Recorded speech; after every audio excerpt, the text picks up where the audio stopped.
సజీవులు ఉన్న దేశములో యెహోవా సన్నిధి నేను కాలము గడుపుతున్నాను. ఎంత ఆశ చూడండి. నన్ను బ్రతికించాడు దేవుడు. నాకు ఒక ఆశ ఉంది, నన్ను బ్రతికించాడు కాబట్టి నేను ఎక్కడ బ్రతుకుతాను? దేవుని సన్నిధిలోనే. దేవునికి స్తోత్రం. నా నింద, నా అవమానం, నా బాధ నన్ను కనుగొన్న దేవుడు కాబట్టి, నాకు ఫలం ఇచ్చిన దేవుడు, నన్ను విడిపించిన దేవుడు, నన్ను రక్షించిన దేవుడు, నాకు ప్రాణభిక్ష పెట్టిన దేవుడు, మరణం నుంచి విడిపించిన దేవుడు, శ్రమల సంద్రాలలో సుడుగుండాలలో పడి తిరుగుతూ ఉన్నప్పుడు వాటి నుంచి విమోచించిన దేవుడు కాబట్టి నేనేం చేస్తాను? ఆయన సన్నిధికే పరిగెడతాను. నేను స్తోత్రం. మీరేం చేస్తారు? ఆయన సన్నిధికే పరిగెడతారు. నేను స్తోత్రం. మీరు ఆయన సన్నిధికే పరిగెడతారా? నేను విమోచించిన దేవుడు, నేను కాపాడిన దేవుడు, నేను సంరక్షిస్తున్న దేవుడు, నీ జీవితానికి ఒక విలువిచ్చి విలువైన రక్తంతో కొన్న దేవుడు, నీవు ఆయన సన్నిధికి పరిగెడుతున్నావా? ప్రతి విషయంలో, లేదా పక్కింటికి, ఎదురింటికి, లేదా స్నేహితులకు, ఆప్తులైన వారికి, బంధువులు ఎందుకు పరిగెడుతున్నావా? ఎక్కడ కాలం గడుపుతున్నావు? ఎక్కడ నీ యొక్క విన్నపాలు వినిపించుకుంటా ఉన్నావు? ఎక్కడ నీ మొర వినిపిస్తా ఉన్నావు? ఆలోచించు ఒకసారి. దావీదు అంటున్నాడు, సజీవులు ఉన్న దేశంలో ఏమన్నాడు? యెహోవా సన్నిధి నేను కాలము. తన కాలం అంతా ఎక్కడ గడుపుతాడంట? దేవుని సన్నిధిలో. దేవునికి స్తోత్రం. నిత్యుడగు తండ్రి, నిత్యము నన్ను నడిపించేవాడు, నీటి కాలువల ఎవరన్నా నాటువాడు, జీవజలపు మూటలతో నన్ను తృప్తిపరచేవాడు, శాంతికరమైనటువంటి జలముల చెంత నన్ను నడిపించేవాడు, పచ్చిక బయలు నన్ను పొరులు చేయవాడు, గాఢంధకారపులో నుంచి నన్ను విమోచించేవాడు, నా నూనెతో నా తలంటువాడు, సత్తులు ఎదుట నాకు భోజనము సిద్ధపరచేవాడు. అటువంటి వాని యొక్క సన్నిధిని నా జీవిత కాలం అంతా నేను గడుపుతాడు. సమయం దొరికితే నువ్వు ఎక్కడ గడుపుతావు? టీవీ దగ్గర గడుపుతావు, సినిమా దగ్గర గడుపుతావు. సమయం దొరుకుతుంది ఎక్కడ గడుపుతావు? అయిన వారి ఇంటికి వెళ్తా ఉంటావు, ఆ అరుగు మీద కూర్చుని ఆ పెచ్చపాటి కార్యక్రమాలు మాట్లాడుతూ ఉంటావు.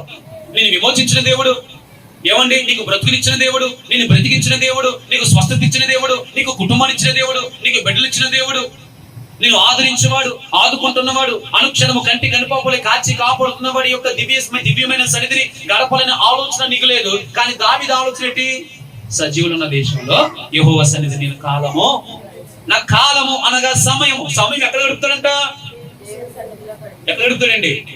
దేవుని సన్నిధి. నువ్వు ఎక్కడ గడుపుతున్నావు సమయాన్ని? దేవుడు ఎంత మంచి సమయం ఇస్తా ఉన్నాడు. దినమంతా కూడా ఖాళీయే, మనకు రోజంతా ఖాళీయే. కానీ దేవునికి సమయం ఇస్తా ఉన్నావా? కాలం గడపడం అంటే ఆయనతో మాట్లాడడం. దేవునికి స్తోత్రం. ఆయనను ధ్యానించడం. కాలం గడుపుతూ ఉన్నావా? నువ్వు కాలం గడుపుతావు. సమయం దొరికితే ఆ కొంపకి ఈ కొంపకి తిరిగి అక్కడెక్కడ పిచ్చపాటి మాటలు మాట్లాడుకుంటూ, ఇద్దరు స్త్రీలు కలిసినా, ఇద్దరు ఎవర స్త్రీలు కలిసినా, సమాజంగా కూడుకుని, సంఘంగా కూడుకుని పిచ్చపాటి కార్యక్రమాలు మాట్లాడుకుంటూ నీ జీవితం నువ్వే నాశనం చేసుకుంటున్నావు. దేవుడిచ్చినటువంటి విలువైన సమయం నీ జీవితంలో అయిపోతూ ఉంది. 10 మాసాలు అలా గడిపేశావు. దేవుడిచ్చినటువంటి వారాలు, ఈ 10 నెలల్లో ఎన్ని వారాలు? ఎంతగా ప్రార్థన చేశావు? ఎంతగా కాలం గడిపావు? కాలము అనగా సమయాన్ని తెలియజేసి ఎంత సమయం ఇచ్చావు ఆయనకు? నువ్వు ఎంత సమయం ఇచ్చించావు? దినముకు నువ్వు ఇచ్చే సమయం ఎంత? దావీదు ప్రతి విషయంలో కూడా కాలం గడిపేదని మీరు చూసుకోండి. 23వ కీర్తనలో కొన్ని కీర్తన భాగాలు మనం చూసుకున్నట్లయితే, నా జీవిత కాలం అంతా నేను యెహోవా మందిరంలో నేను ఏం చేస్తాను? నివాసం చేస్తాను, గడుపుతాను. ఆయనతో నేను మాట్లాడతాను, ఆయనతో చర్చిస్తాను, ఆయన దగ్గరే కూర్చుంటాను. ఆయన తప్ప ఆప్తులు, ఆయన తప్ప స్నేహితులు, ఆయన తప్ప నాకు అయినవారు, ఆయన తప్ప తండ్రి, ఆయన తప్ప తల్లి, నాకు ఎవరు లేరు, ఆయన నాకు అన్ని అనుకున్నాడు. దేవునికి స్తోత్రం. గట్టిగా హల్లెలూయా. కాబట్టి అటువంటి సన్నిధి నువ్వు కాలం గడుపుతున్నావా? నీకు ఇవ్వబడిన సమయం ఎంత? నువ్వు ప్రభు కొరకు విలువైన రక్షణ తీసుకున్నావు కదా, సమయం గడుపుతున్నావా ఆయనతో? నువ్వు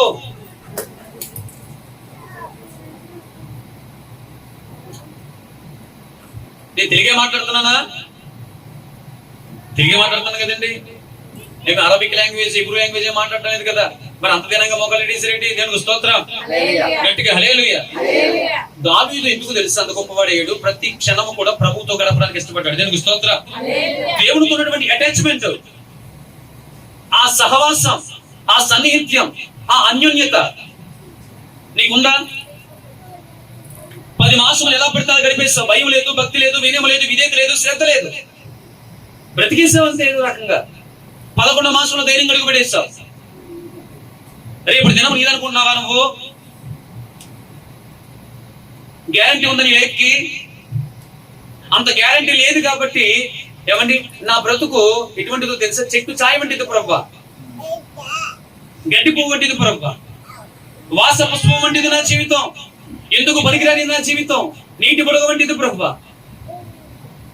అందుకని ఆ బ్రతుకు గురించి దావీదుకు తెలుసు కాబట్టి ఉన్న సమయాన్ని సద్వినియోగం చేసుకోవాలనుకుంటూ నా జీవిత కాలం సజీవులు ఉన్న దేశంలో యెహోవా సన్నిధి నేను కాలము గడుపుతుంది. నీకు అవకాశం ఉన్న రావు సన్నిధికి ఒక్కోసారి ఎంత అవకాశం ఉంటుందో నీకు రావు, ఇంటి దగ్గర కాలం గడుపుతూ ఉంటావు. నీ తల్లి చెప్పినా, నీ ఒక తండ్రి చెప్పినా, నీ అన్న చెప్పినా, నీ తోబుట్టు చెప్పినా, సేవకుడు చెప్పినా వస్తానండి పదాన్ని అంటావు, రావు. అవకాశం ఉంది సన్నిధిలో గడపడానికి, నువ్వు రావు. అవకాశం లేకపోయినా భయం వెంటాడుతూ ఉన్నా, మరణం వెంటాడుతున్నా, పాతాళపు వేదనలు చుట్టుకొని ఉన్నా, మరణము కన్నీళ్లు ఏమైనా దిగమింగుకున్నా, అటువంటి స్థితిలో ఉన్న దావీదు దేవుని సన్నిధిలో కాలము గడపడానికి ఇష్టపడతా ఉన్నాడు. నేను స్తోత్రం, గట్టిగా హల్లెలూయా. ఈ 10 నెలలు నీ సమయం ఎవరికి ఇచ్చావు? ఆలోచన చేసావా? దేవునికి ఇచ్చావా? ప్రార్థనకి ఇచ్చావా? వాక్యానికి ఇచ్చావా? సహవాసానికి ఇచ్చావా? పాటలకి ఇచ్చావా? ప్రార్థనకి ఇచ్చావా? దేనికి ఇచ్చావు సమయం నువ్వు? సరే ఆలోచించండి. 11వ మాసంలో ధైర్యం గడుగు పెట్టేస్తావు. నేనైతే 3వ తారీఖు దేవుని సందులో కాలము గడపాలి. దేవునికి స్తోత్రం. దేవుడు ఇచ్చిన సమయమును సద్వినియోగము చేసుకోవాలి. ఇష్టానుసారంగా బ్రతకడానికి ఇవ్వలేదు నీకు ఈ విలువైన జీవితాన్ని, దేవుని కొరకు బ్రతకడానికి ఇచ్చాడు. కాబట్టి బ్రతికించినటువంటి దేవుని సన్నిధిలోనే నేను కాలము గడుపుతాను అంటున్నాడు. దేవునికి స్తోత్రం. ఏమంటే పనుందని సన్నిధి నిర్లక్ష్యం చేయొద్దు, ఫంక్షన్ లోని సన్నిధి నిర్లక్ష్యం చేయొద్దు. సన్నిధిలో గడిపే సమయాన్ని సన్నిధిలో గడపవలసిందే. నీకు ఇవ్వబడినటువంటి సమయాన్ని ఎప్పుడైతే దేవుడు నీకు ఈ పరిశుద్ధ దినాన్ని ఆచరించమని, దీనిని ఫాలో అవ్వమని దేవుడికి సెలవిచ్చాడు, దీనికి కంపల్సరీ ఎన్ని పనులు ఉన్నా అన్ని అట్టే పెట్టి ప్రభు సన్నిధిలో పడిపోవలసిందే. దేవునికి స్తోత్రం, గట్టిగా హల్లెలూయా. నీవు నేటికి బ్రతికున్నావంటే దేవుడికి కదండి కారణం. మరి అటువంటి సన్నిధిలో గడపడానికి నిర్లక్ష్యం చేయడానికి వీలు లేదు. దేవునికి స్తోత్రం, గట్టిగా హల్లెలూయా. 10వ మాట, నేను అలాగూ మాట్లాడినందుకు